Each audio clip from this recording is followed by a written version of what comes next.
Hello दोस्तों, आप देख रहे हो basic knowledge for teacher channel को। दोस्तों, आज से हम वरिष्ठ अध्यापक भर्ती 2022 के हिंदी सब्जेक्ट की टॉपिक वाइज टेस्ट की शुरुआत करते हैं। तो जो साथी हिंदी सब्जेक्ट से सेकंड ग्रेड की तैयारी कर रहा है वो इस टेस्ट सीरीज को जरूर देखें और वीडियो अच्छा लगे तो इसको लाइक जरूर करें। दोस्तों, आज से लगातार शाम को 8 बजे 50 प्रश्नों को टॉपिक वाइज हल करवाया जाएगा।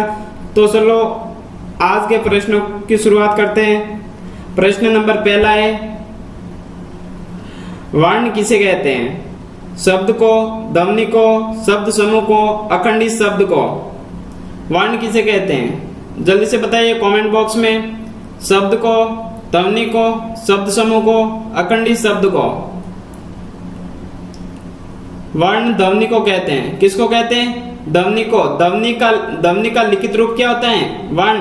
और वर्ण का मौखिक रूप क्या होता है? ध्वनि। प्रश्न नंबर दूसरा है, भाषा की लघुत्तम इकाई क्या है? भाषा की लघुत्तम इकाई क्या है? शब्द, अक्षर, वाक्य और वर्ण। जल्दी से बताइए, भाषा की लघुत्तम इकाई क्या है? वर्ण है।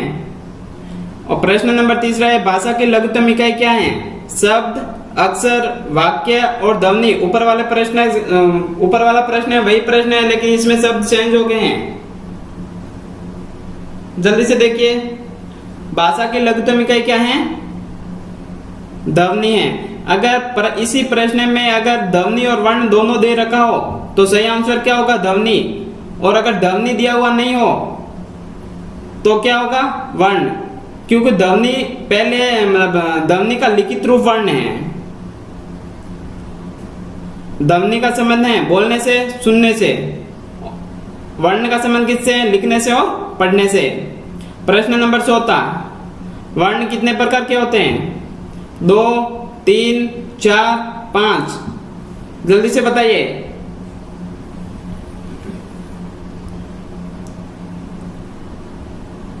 वर्ण 2 प्रकार के होते हैं। कितने प्रकार के होते हैं? 2 प्रकार के।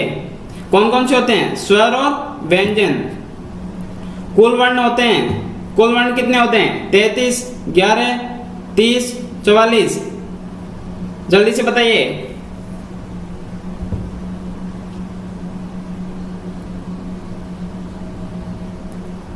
कुल वर्ण 44 होते हैं। कितने होते हैं? 44 होते हैं। 11 क्या होते हैं? 11 क्या है? स्वर।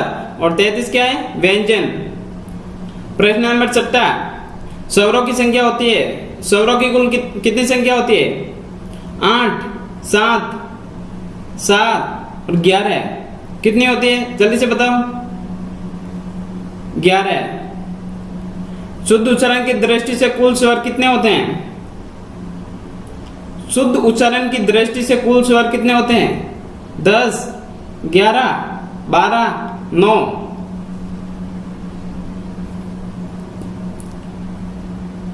शुद्ध उच्चारण की दृष्टि से कुल स्वर कितने होते हैं? 10 होते हैं। कुल स्वर कितने होते हैं? कुल स्वर तो 11 होते हैं, लेकिन शुद्ध उच्चारण की दृष्टि से 10 होते हैं। मतलब शुद्ध उच्चारण की दृष्टि से री है ना, री को नहीं माना है तो टोटल कितने होते हैं? 11। 11 में से 1 कर लो, री से निकालो तो कितने हुए? 10। तो शुद्ध उच्चारण की दृष्टि से कितने हुए? 10। शुद्ध उच्चारण की दृष्टि से कुल व्यंजन कितने होते हैं? शुद्ध उच्चारण की दृष्टि से कुल व्यंजन कितने होते हैं? 38, 44, 29, 43। जल्दी से बताओ।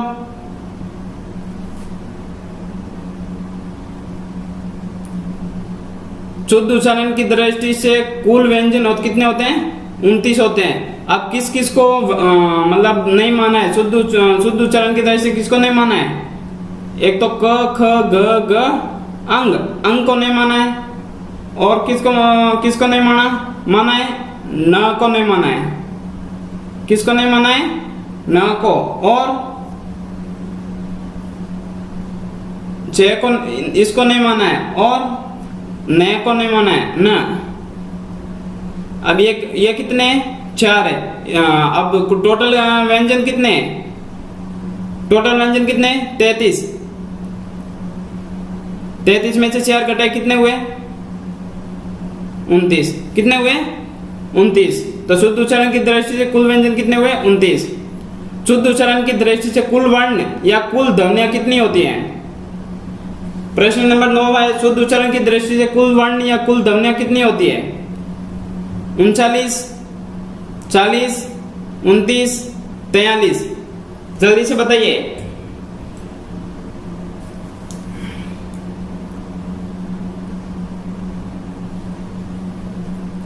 ऊपर हमने 2 प्रश्न को पढ़ा है, उसी से रिलेटेड ये 9वां प्रश्न है। शुद्ध उच्चारण की दृष्टि से कुल वर्ण कितने होते हैं?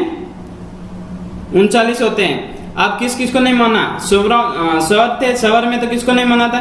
री को नहीं माना था। और व्यंजन में कितने? व्यंजन में ये चार हमने अभी पढ़े थे, ये चार को नहीं माना था। तो 4 और 1 कितने हुए? टोटल किसको ने कितने नहीं माना? 5। तो अब टोटल कितने हैं? टोटल वर्ण कितने थे? 44 है। उसमें से 5 घटाए तो कितने रहे? 39। कितने? 39। प्रश्न नंबर 10वां है, आक्षरित रूप हैं। आक्षरित रूप हैं ख, ग, क और ग से गमला, गाड़ी। जल्दी से बताइए इसमें।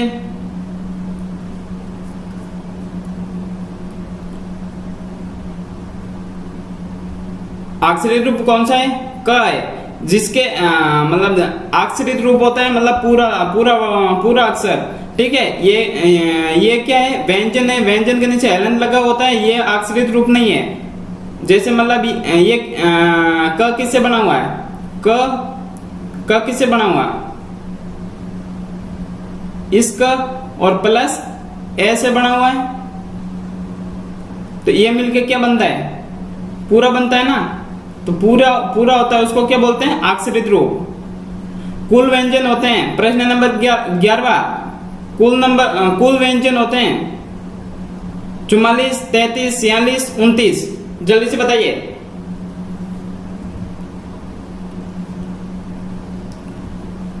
कुल व्यंजन कितने होते हैं? 44 होते हैं। कितने होते हैं? 44। अब ध्यान से देखना, कुल वर्ण कितने? 44। मूल वर्ण कितने? 44। शुद्ध वर्ण या शुद्ध ध्वनियां कितनी होती है? 39। देखो इस प्रश्न में देखना, वर्ण कुल वर्ण पूछे या कुल ध्वनियां पूछे, जितने वर्ण होते हैं उतने की उतनी ध्वनि होती है, और जितने की जितने ध्वनि होते हैं उतने के उतने वर्ण होते हैं। तो अब शुद्ध वर्ण या शुद्ध ध्वनियां कितनी हुई? 39। अब कुल शुद्ध स्वर कितने हैं? कुल शुद्ध स्वर कितने हैं? कितने? 10। कुल शुद्ध व्यंजन कितने हैं? किसको नहीं माना? स्वर में किसको नहीं माना था? री को नहीं माना था। री निकाल दिया तो कितने हुए? 10। कुल शुद्ध व्यंजन कितने? 29। किसको नहीं? कितने वर्ण को नहीं माना था? 4 को नहीं माना था। 33 में से 4 घटाए तो 29 व्यंजन हो गए शुद्ध। प्रश्न नंबर 12वां, हिंदी वर्णमाला में मानक वर्ण की संख्या होती है। हिंदी वर्णमाला में मानक वर्ण की संख्या होती है 52, 53, 51, 54।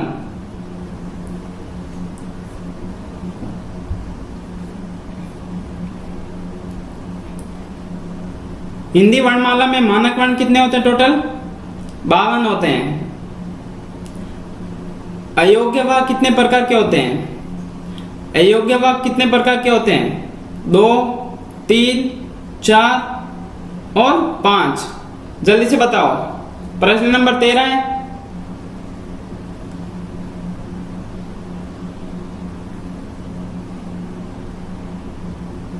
अयोग्य वाक्य कितने प्रकार के होते हैं? 2 प्रकार के होते हैं। कौन कौन से होते हैं? नासिक्य अयोग्य वाक्य और विसर्ग। नासिक्य अयोग्य वाक्य और विसर्ग होते हैं। अब नासिक्य अयोग्य वाक्य भी 2 प्रकार के हो गए। कौन कौन से हो गए? अनुनासिक और अनुस्वार। उसके बाद प्रश्न नंबर 14, नासिक्य अयोग्य वाक्य होते हैं अनुस्वार, अनुनासिक, दोनों नहीं। इसका सही आंसर क्या होगा? दोनों होते हैं। अनुस्वार क्या होता है? अनुस्वार के ऊपर ये बिंदी लगी होती है, ये है अनुस्वार। और अनुनासिक क्या होता है? इसके ये और इसके ऊपर क्या लगी होती है? चंद्र बिंदु। ये नासिक के अयोग्यवा है। नासिक के अयोग्यवा कितने? दो प्रकार के, अनुस्वार और नासिक के में अनुस्वार अनुनासिक हो गए, ठीक है।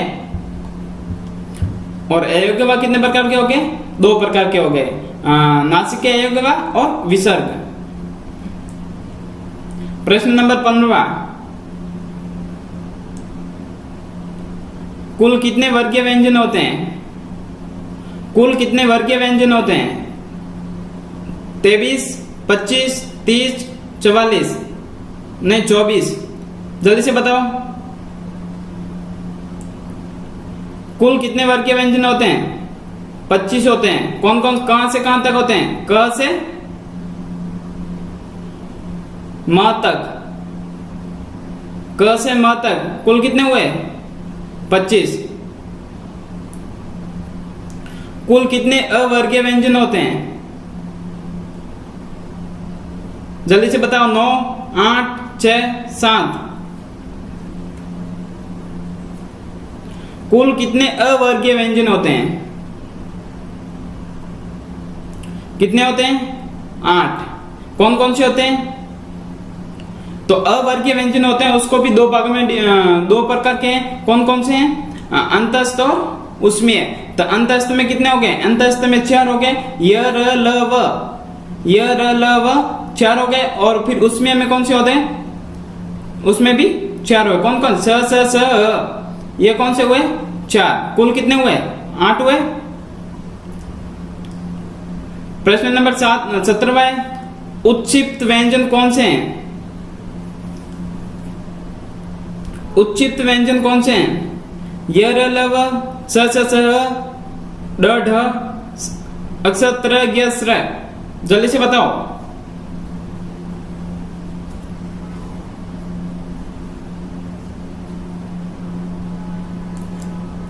उच्चित व्यंजन कौन से होते हैं? सही आंसर इसमें क्या है? ड और ड। उच्चित व्यंजन को क्या कहते हैं? ताड़न जात भी कहते हैं। य र ल व क्या है? ये अंतस्थ है। स स स क्या है? उसमें है। अक्षर त्र ज्ञ और श्र, ये क्या है? ये संयुक्त है। ये संयुक्त अक्षर हो गए, ये उसमें अक्षर हो गए। य र ल व ये अंतस्थ हो गए, और ड और ढ क्या हो गए? ताड़न जातीय उत्क्षिप्त व्यंजन हो गए। प्रश्न नंबर 18, उत्क्षिप्त व्यंजन का दूसरा नाम क्या है? ताड़न जात, अंतस्थ, संयुक्त अक्षर, उसमें। जल्दी से बताओ, उत्क्षिप्त व्यंजन का दूसरा नाम क्या है? ताड़न जात है। ताड़न जात में क्या होते हैं? ड और ड। अंतस्थ में कौन से वर्ण होते हैं? अंतस्थ कितने हैं? 4 है। य र ल व, उसमें कितने? 4 है। स स स, संयुक्त अक्षर कितने? 4 है। अक्षर त्र ज्ञ और श्र। प्रश्न नंबर 19वां, संयुक्त अक्षर व्यंजन कितने होते हैं? संयुक्त अक्षर व्यंजन कितने होते हैं? 4, 5, 3, 6। जल्दी से बताओ, 4 कितने होते हैं? 4। कौन कौन से होते हैं? अक्षर त्र ज्ञ और श्र। उसके बाद में प्रश्न नंबर 20वां, संयुक्त अक्षर व्यंजन कौन से होते हैं? य र ल व, अक्षर त्र ज्ञ श्र, स स स, अंग और ये। जल्दी से देखो आप,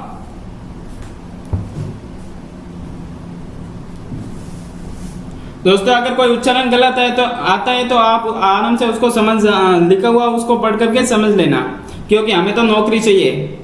बाकी उच्चारण तो पहले से बोलते आते हैं तो कोई गलत हो ही जाता है कहीं न कहीं। जल्दी से बताओ, संयुक्त अक्षर व्यंजन कौन से होते हैं? य र ल व, अक्षर त्र ज्ञ श्र, स स स।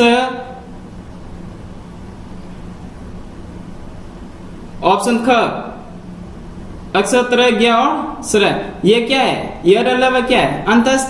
स स स क्या है? उसमें अक्षर त्र ज्ञ श्र क्या है? संयुक्त अक्षर। और ये क्या है? नासिक क्या है?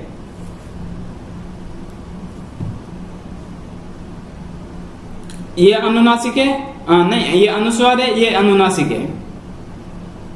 प्रश्न नंबर 21वां, उच्चारण के आधार पर वर्णमाला के क्रम में दूसरे स्थान पर आता है।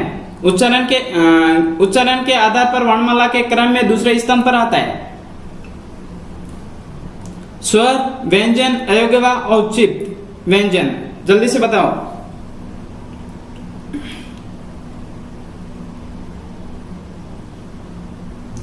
दूसरे स्थान पर क्या आता है? अयोग्यवा आता है। क्या आता है? अयोग्यवा।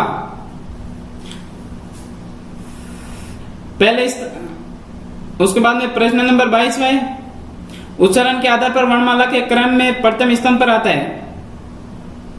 प्रश्न ऑप्शन क है व्यंजन, ख है स्वर, ग है उच्चित व्यंजन, ग है संयुक्त अक्षर। जल्दी से बताओ। उच्चारण के आधार पर वर्णमाला के क्रम में प्रथम स्थान पर क्या आता है इसमें से?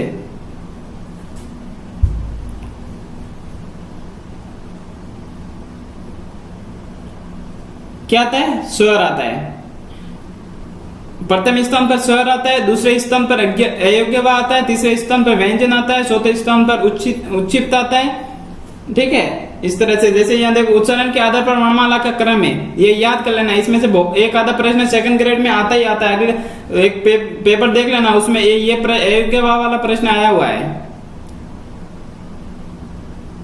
पहला क्रम, पहले स्थान पर क्या आता है? स्वर, दूसरे स्थान पर अयोग्यवा, तीसरे स्थान पर व्यंजन, चौथे स्थान पर उच्चित, पांचवें स्थान पर संयुक्त अक्षर।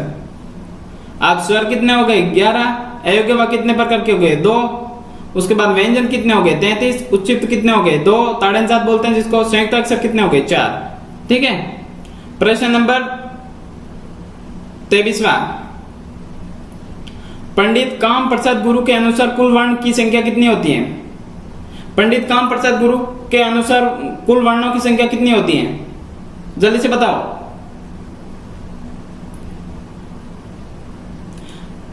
ऑप्शन का है 48, ऑप्शन का है 44, ऑप्शन ग है 46, ऑप्शन ग ये क्या है? 52। जल्दी से बताओ कितने होते हैं? 44 होते हैं। ऑप्शन ग, पंडित काम प्रसाद गुरु के अनुसार कुल वर्ण कितने होते हैं?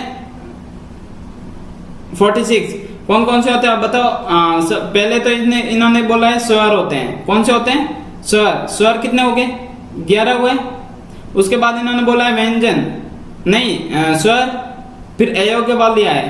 एक मिनट, स्वर कितने हो गए? पहले बताया इन्होंने स्वर, उसके बाद में उस दूसरे क्रम पे क्या आता है? अयोग्यवा 2। उसके बाद तीसरे क्रम पे क्या आता है? व्यंजन। तो ये टोटल कितने हुए? 33 और 11 कितने होंगे? 44, 2 और 46। तो पंडित काम प्रसाद गुरु के अनुसार कुल वर्ण कितने हो गए? 46। और इसका क्रम भी याद रखना, पहले स्तंभ पे स्वर, दूसरे स्तंभ पे अयोग्यवा और तीसरे स्तंभ पे व्यंजन ने बताया है इन्होंने, पंडित काम प्रसाद गुरु ने। प्रश्न नंबर 24, देवनागरी लिपि और हिंदी वर्तनी का मानकीकरण के अनुसार कुल वर्ण की संख्या कितनी होती है? यह पुस्तक है, भारत सरकार के शिक्षा मंत्रालय द्वारा ये जारी करते हैं और उसके अनुसार कुल वर्ण कितने हैं?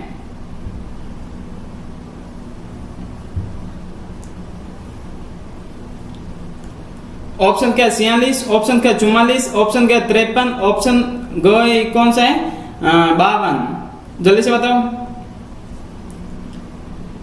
देवनागरी लिपि और हिंदी वर्तनी का मानकीकरण के अनुसार कुल वर्ण कितने हुए? 46। कितने हैं? 46। इन्होंने सबसे पहले क्या बताया? स्वर बताया कितने? 11। उसके बाद में इन्होंने क्या बताया?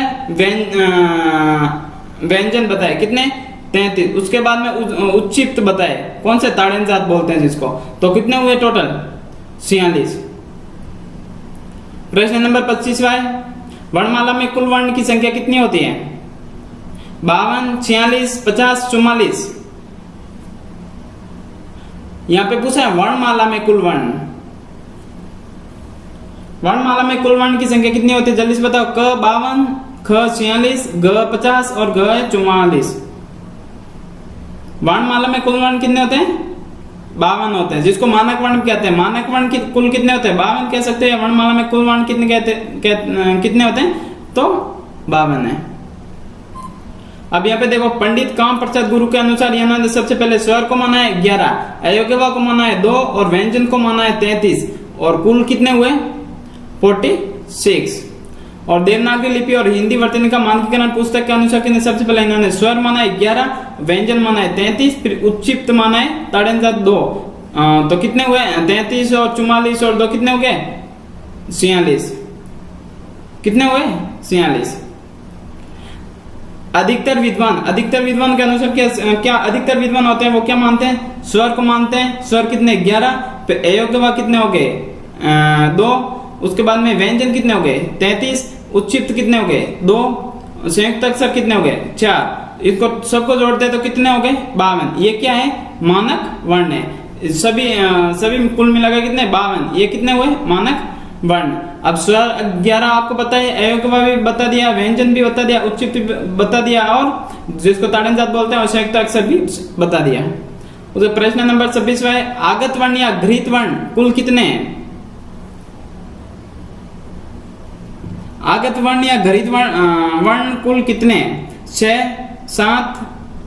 7 और 8। इसमें गलत ये लिख रहा है, या 9 कर लो।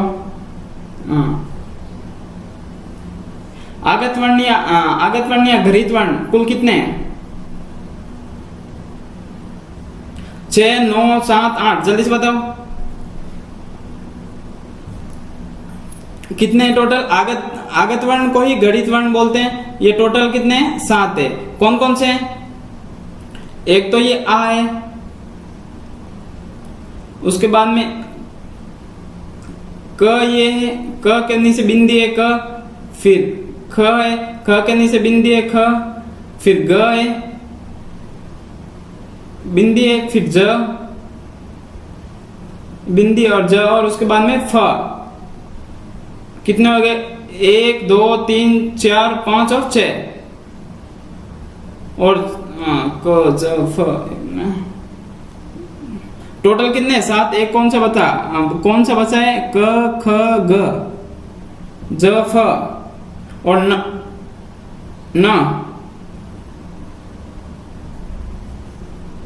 टोटल 7 हो गए। ठीक है। आगत सहित कुल कितने वर्ण होते हैं? प्रश्न नंबर 27। आगत सहित कुल कितने वर्ण होते हैं? जल्दी से बताओ। 59, 58, 56, 57 आगत वर्ण हमने यहां पे पढ़े हैं। आगत वर्ण से कितने हो गए? ऑप्शन क 59। कितने हुए? 59। मानक वर्ण कितने? 52 है। और उसके बाद में आगत वर्ण और आ गए 7। इनको जोड़ा तो कितने हुए? 7 और 2 कितने हुए? 9। 59 टोटल। ये कितने आगत सहित कुल वर्ण हो गए। स्वरों के कितने रूप होते हैं? स्वरों के कितने रूप होते हैं? 2, 3, 5, 4। स्वरों के 2 रूप होते हैं। कौन कौन से होते हैं? एक तो होता है स्वर खुद, और दूसरा क्या होता है? उसकी मात्रा। जैसे मतलब ये मान लो ई है, ई है ये, तो ई का क्या हुआ? एक तो ई हो गई, ये खुद है, स्वर है, प्लस इसकी मात्रा। इसकी मात्रा क्या? बड़ी है, तो बड़ी मात्रा आई। तो ये क्या हुआ? एक और स्वर खुद और मात्रा। इसके कितने रूप हुए? 2 हुए स्वरों के। प्रश्न नंबर 29 है, स्वरों की कुल कितनी मात्राएं होती हैं? स्वरों की कुल कितनी मात्राएं होती है? ऑप्शन क है 11, ख 12, ग 10, ग और 13।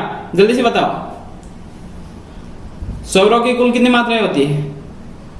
10 होती है। कितनी होती है? 10। किस स्वर की मात्रा नहीं होती है? ऑप्शन क अ, ऑप्शन ख आ, ऑप्शन ग ई, ऑप्शन ग ओ छोटा ओ। तो ये जल्दी से बताओ किसकी मात्रा नहीं होती है? जो 10 आए यहाँ पे 10 बताए ना आपने। कुल मात्रा कितनी? 10 बताए। टोटल स्वर कितने हैं? 11 है ना। तो 11 में से एक किसकी मात्रा नहीं होती है? एक की मात्रा नहीं होती है। किसकी नहीं होती है? एक की मात्रा नहीं होती। तो 11 स्वर है, 11 में से एक की मात्रा नहीं होती, निकल दिया तो कितनी मात्रा हुई? 10 मात्राएं होती है।